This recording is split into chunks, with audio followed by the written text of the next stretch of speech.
আল্লাহ যখন এই পৃথিবী সৃষ্টি করলেন, পৃথিবীর মধ্যে ভাইব্রেশন হচ্ছিল, কাঁপাকাঁপি, কাঁপছিল পৃথিবী।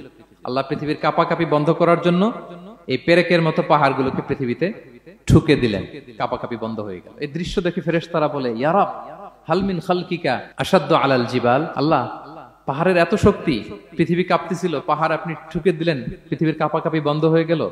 আপনার সৃষ্টির মধ্যে পাহাড়ের চেয়ে শক্তিশালী কিছু আছে? আল্লাহ বললেন আছে। সেটা কি? আল হাদিদ। আল্লাহ বললেন সেটা লোহা, কারণ লোহা দিয়ে পাহাড় কাটা যায়, ঠিক কিনা?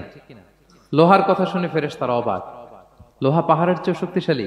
ফেরেশতারা প্রশ্ন করলো, ইয়া রাব্বি হাল মিন খালকিকা আশাদ্দু মিনাল হাদিদ। তাহলে আপনার সৃষ্টির মধ্যে লোহার চেয়ে শক্তিশালী কিছু আছে? আল্লাহ বললেন আছে। কি সেটা? আন্নার, আগুন। কারণ আগুন লোহাকে কি করে? গলিয়ে ফেলে। ফেরেশতারা শুধু অবাকই হচ্ছে। ফেরেশতারা বলে, আগুনের চেয়ে শক্তিশালী কিছু আছে? আল্লাহ বলে আছে, আলমা, পানি। কারণ আগুনে দাউ দাউ করে জ্বলে ওঠা আগুনের মধ্যে পানি দিলে আগুন অস্তিত্ব হারায়।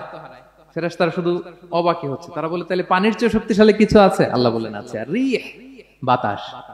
কারণ বাতাস পানিকে একদিক থেকে আরেক দিকে নিয়ে যায়। জলের মধ্যে বায়ুর উচ্ছ্বাস লাগলে জলোচ্ছ্বাস তৈরি হয়, ঠিক কিনা? ফেরেশতারা আবার অবাক হয়ে বলে, তাহলে বাতাসের চেয়ে শক্তিশালী কিছু আছে? আল্লাহ বললেন আছে। সেটা কি? বলতেছে বনি আদম। ওই মানুষ শক্তিশালী যে গোপনে দান করে, এত গোপনে যে ডান হাত কি দান করলো, বাঁ হাত সেটা টের পায় না। পড়েন সুবহানাল্লাহ।